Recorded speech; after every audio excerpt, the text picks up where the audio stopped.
আসসালামু আলাইকুম। অন্তরীকরণ চ্যাপ্টারের আজকে সিলেট বোর্ড 2022-এর যে কোয়েশ্চেনটি রয়েছে সেটা সলভ করব। তো এখানে উদ্দীপকটা হচ্ছে y is equal two a cos of ln x plus b sin of ln x, এবং 2 নম্বর উদ্দীপকটি হচ্ছে f of x is equal two 2x cube minus 3x square minus 12x plus 30। তো নম্বর কোয়েশ্চেনটা হচ্ছে function of x is equal two, যদি loan x হয় তাহলে F of x এর মান নির্ণয় করো। অবশ্যই এখানে রোমান সংখ্যা 2 অথবা তুমি এটা ডাবল প্রাইমও বলতে পারো, অ্যাজ ইউ উইশ। তার মানে এখানে দুটি প্রাইম আছে, মানে দুইবার অন্তরজ বের করতে হবে। আর এটাকে তুমি রোমান সংখ্যা 2 ধরতে পারো। তো 2 আছে মানে কি দুইবার অন্তরীকরণ করতে হবে। তো আসো, দেওয়া আছে f of x is equal to ln x. আমরা জানি লন এক্সকে যদি তুমি ডিফারেন্সিয়েট করো তো 1/x পাবা। তো 1/x মানে 1/x, এটাকে তুমি চাইলে x⁻−1 লিখতে পারো। তো এই হিসেবে যদি তুমি চিন্তা করো সেক্ষেত্রে পাওয়ার আগে আসবে, অর্থাৎ -1 আগে আসবে। আর পাওয়ার যদি একটা কমে সেক্ষেত্রে এই যে পাওয়ার একটা কমলে সেটা x⁻² হয়ে যাবে। তো x⁻² মানে কি আবার, এটা হচ্ছে 1/x²। তো এখানে একটা মাইনাস রয়েছে, তো মাইনাস দাও, তাহলে এটা হচ্ছে তোমার ক্যান্সার। আমি এর আগের ক্লাসও বলেছিলাম তোমাদেরকে যে ডিওয়াই ডিএক্স এটাকে y1 লেখা যায়, অথবা এটাকে আবার এফ অফ এক্স মানে প্রাইম দিয়ে লেখা যায় একবার। y2কে যেমন ধরো d square y dx square, তো এটা সমান y2, আবার এটা সমান এফ ডাবল প্রাইম, হ্যাঁ এটাও লেখা যায়। তো তিনোটা হচ্ছে সিমিলার। তো আশা করি ক নাম্বারটা বুঝতে পেরেছো তোমরা। এবার খ নাম্বারে আসো। খ নাম্বার হচ্ছে উদ্দীপক 1 থেকে প্রমাণ করো যে x² y2 plus x y1 plus y0। তো তোমরা যেহেতু বোর্ড কোয়েশ্চেনগুলো ধারাবাহিকভাবে করতেছো শুরু থেকেই, তো তোমাদের জানার কথা যে y মানে তোমার যেটা থাকবে সমীকরণ সেটা, আর y1 মানে হচ্ছে একবার ডিফারেন্সিয়েশন, আর y2 মানে হচ্ছে দুইবার ডিফারেন্সিয়েশন। এতটুকু তো অন্তত বুঝতে পারো। আচ্ছা, তো খ নাম্বার সলভ করি।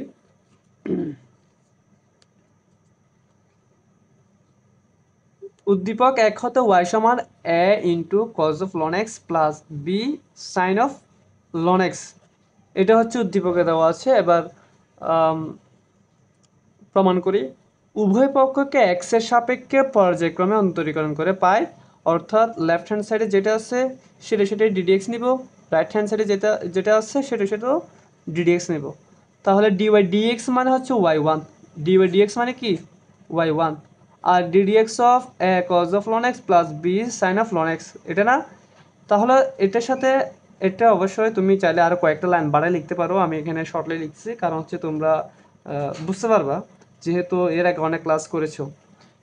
এটা ডিডিএক্স অফ, এটা মানে হচ্ছে তুমি এই টার্মটার সাথে ডিডিএক্স করবা মানে গুণ করবা, আবার এটার সাথেও কি করবা ডিডিএক্স করবা। তো তুমি প্রথমে যদি কজ অফ লন এক্সের সাথে তুমি ডিডিএক্স নাও সেক্ষেত্রে এটা ইউভি ফর্মুলা, এ হচ্ছে ইউ, এটাকে তুমি ইউ ধরো, এবং কস অফ লন এক্স এটাকে ভি ধরো। তাহলে ইউভি ফর্মুলা কীরকম সেটা তোমরা জানো অলরেডি। ইউভি ফর্মুলা হচ্ছে ইউকে বের করে ভিকে ডিফারেন্সিয়েট, আর ভিকে বের করে ইউকে ডিফারেন্সিয়েট। তো বলি কেমন আসছে এটা। ইউকে বের করছি এখানে এ, আর বিকে ডিফারেন্সিয়েট কজ লন এক্সকে যদি তুমি ডিফারেন্সিয়েট করো তাহলে কি পাবা মাইনাস সাইন এক্স পাবা। তাহলে এই যে মাইনাস, এটা আগে লিখছি মাইনাস সাইন এক্স, এক্স মানে কি তুমি এখানে লন এক্সকে তুমি এক্স ধরছো আর কি। তো কসকে যদি ডিফারেন্সিয়েট করো তাহলে মাইনাস সাইন পাওয়া যায় সাইন এক্স। আর এটা তো তোমার এক্স ছিল না, যদি তুমি এক্সের সাপেক্ষে ডিফারেন্সিয়েট করতেছো, বাট এটা তো এক্স না, এটা কি লন এক্স। তো লন এক্সকে যদি তুমি আবারও ডিফারেন্সিয়েট করো তাহলে 1/x পাবা। তাহলে আমাদের প্রথম ধাপটা শেষ।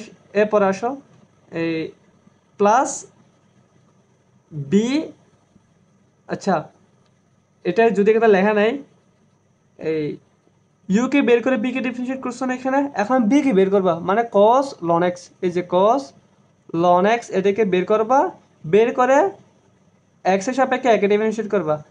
তো এটা তো তোমার ধ্রুবপদ, তাহলে এটা জিরো চলে আসবে না, জিরোর সাথে যদি তুমি পুরোটা গুণ করো তাহলে জিরোই আসবে, সেজন্য সেটা এখানে লিখে নেই। তো তোমরা পরীক্ষায় সলভ করার সময় অবশ্যই পুরোটা লিখবে, বুঝে বুঝে করবা।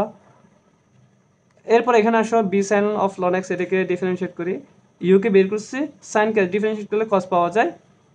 তো এটা এক্স ছিল না, এটা লন এক্স ছিল, লন এক্সকে আবার ডিফারেন্সিয়েট করলে 1/x পাওয়া যায়।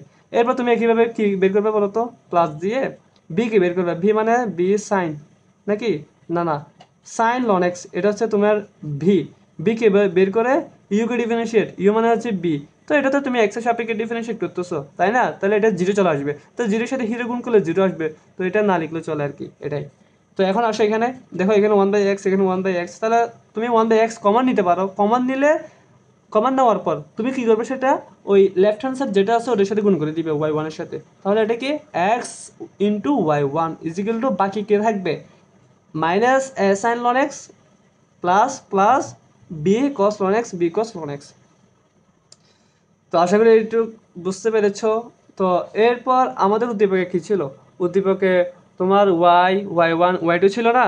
তো আমাদের এখনো কিন্তু কি আসছে, y1 আসছে, এখনো y2 আসে নাই। তার মানে কি এই পুরো এটাকে আবারও ডিফারেন্সিয়েট করব, পুরো এটাকে আবারও ডিফারেন্সিয়েট করবো। তুমি চাইলে এখানে আরো সুন্দরভাবে লিখতে পারো, এটাকে তুমি এক নং সমীকরণ দাও, এরপর তুমি একটা লাইন অ্যাড করতে পারো এখানে যে এক নয়নের উভয় পক্ষকে x এর সাপেক্ষে অন্তরীকরণ করে পাই। তোমার যেরকম সুবিধা সেভাবে লিখতে পারো, বাট এভাবে লিখলেও কোনো সমস্যা নাই। আচ্ছা, তো আসি x y1 এটাকে ডিফারেন্সিয়েট করি। তো এটা ইউভি ফর্মুলা পড়ে। আচ্ছা, প্রথমে ডিডিএক্স নিই, দুই পাশে কি নিব, ডিডিএক্স নিব। আচ্ছা, তো এটা ইউ, এটা ভি, ইউকে বের করে বিকে ডিফারেন্সিয়েট প্লাস ভিকে বের করে ইউকে, এই যে ইউকে ডিফারেন্সিয়েট, তাহলে একটু বুঝছো। এরপর রাইট হ্যান্ড সাইডে আসো, সাইনকে যদি তুমি ডিফারেন্সিয়েট করো তাহলে কস পাবা।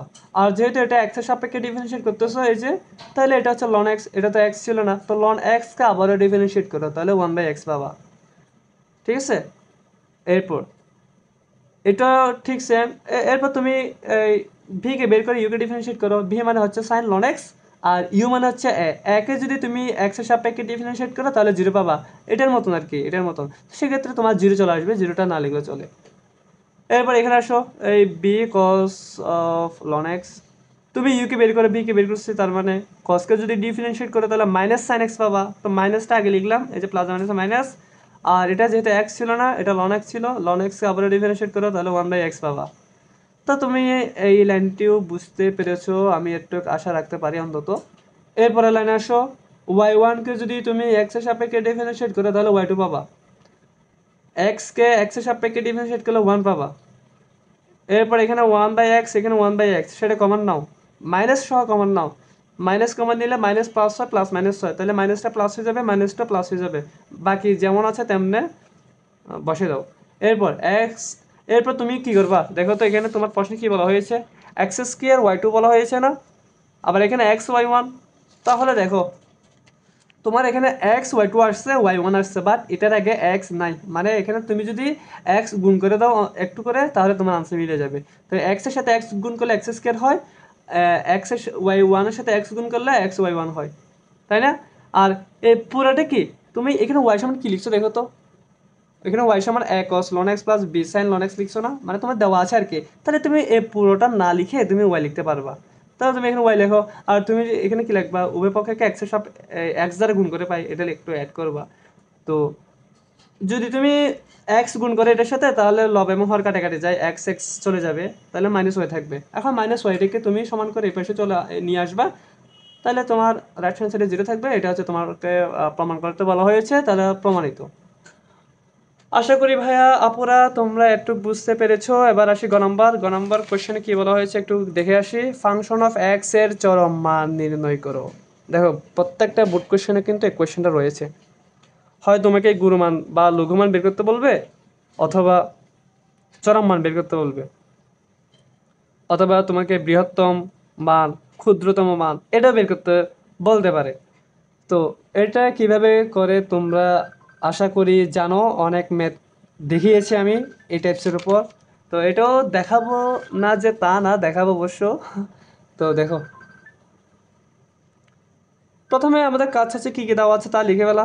দেওয়া আছে এফ এক্স ইজিক্যাল টু, যেটা দেওয়া আছে ওই 2x³ minus 3x square minus 12x plus 30 লিখে ফেলবো। এরপর আমাদের কাজ কি, যেটা থাকবে সেটাকে দুইবার অন্তরীকরণ। এই যে একবার দুইবার, একবার করলে কি হয়, পাওয়ার আগে আসে না, তাহলে 3 দুগুণে 6, পাওয়ার একটা কমে, তাহলে 3 থেকে 1 গেলে 2 থাকবে, 6 এক্স স্কোয়ার।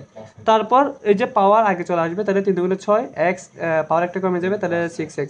আর এক্স না, এটা এক্স এর সাথে এক্স এর ডিফারেন্সিয়েট করলে 1 পাওয়া যায় না, তাহলে এটা তোমার -12 থাকবে। তো আবার যদি এটাকে দুইবার ডিফারেন্সিয়েট করে তাহলে কি পাবো দেখো তো, এই যে পাওয়ার আগে আসবে 6 দুগুণে 12, এক্স 2 থেকে 1 কমবে, তাহলে 12x, আর এখানে এক চলে যাবে, -6 থাকবে। তো এটাও আশা করি বুঝতে পেরেছো। এবার চরম মানের জন্য কি করতে হয়, চরম মানের জন্য তুমি যে প্রথমবার অন্তরজ বের করেছো সেটা সমান 0 লিখবা, সেখান থেকে এক্স এর কয়টা মান পাবা, দুইটা মান পাবা। আর এখন এরপর কি করবা, তুমি যে এক্স এর দুইটা মান পেয়েছো সেটা তুমি দুইবার অন্তরজ করে যেই সমীকরণটি পেয়েছো, যে মানটি পেয়েছো সেখানে বসাবা। সেখানে বসানোর পর সেটা যদি 0 থেকে বড় হয় তাহলে লঘুমান পাওয়া যাবে, যদি 0 থেকে কম হয় তাহলে গুণমান পাওয়া যাবে। এরপর তুমি গুণমান বের করবে এবং লঘুমান বের করবে, কোথায় বসায়, এই যে এক্স এর মানগুলো এফ অফ এক্স এ বসাবা, তাহলে তোমার গুণমান লঘুমান শেষ। আচ্ছা, অনেক স্পিডে বলে বলে ফেলেছি, অনেকেই যাদের আগে থেকে ক্লিয়ার আছে এই টাইপসের ম্যাথগুলি, তারা আশা করি বুঝতে পেরেছো। আচ্ছা, যারা বুঝে না তাদের জন্য আমি ম্যাথ এটা বুঝিয়ে দিচ্ছি। দেখো, চরমানের জন্য ফাংশন অফ এক্স, একবার প্রাইম আর কি, এটা সমান 0 বসাবা। তো এফ প্রাইম অফ এক্স, এটার সমীকরণটা এখানে বসাবা, এটা সমান 0। ওই মিডল টার্ম করে ওইটাই করো, তুমি এখান থেকে 6 কমন নাও, তাহলে x square minus x minus 2 is equal two 0। এমন দুইটা সংখ্যা নিবে যে দুইটা যোগ বা বিয়োগ করলে মধ্যপদের সমান হয় এবং গুণ করলে প্রথম এবং তৃতীয় পদের গুণফলের সমান হয়। তাহলে তুমি 2 এর 1 নাও, 2 একে 2, আবার -2 + 1 হচ্ছে কি -1, এটাই। এখন তুমি এখান থেকে x কমন নাও, তাহলে x - 2 থাকবে, +1 কমন নাও, x - 2 থাকবে। তো এই পুরো এই সমীকরণ থেকে তুমি x - 2 কমন নাও, তাহলে x + 1 থাকবে এখানে। তাহলে x এর কয়টা মান পাচ্ছ, দুইটা পাচ্ছ, একটা হচ্ছে 2, একটা হচ্ছে -1। তাহলে আমি x এর মানগুলো পেয়ে গিয়েছি। এখন এই মান দুইটা তুমি কোথায় বসাবা, f ডাবল প্রাইম x এর যে সমীকরণটি পেয়েছো 12x - 6 এখানে বসাবা, এই যে 12x - 6। তো x এর মান তুমি প্রথমে 2 বসাও, 12 দুগুণে 24, 24 থেকে 6 গেলে 18, যেটা কিনা 0 থেকে বড়।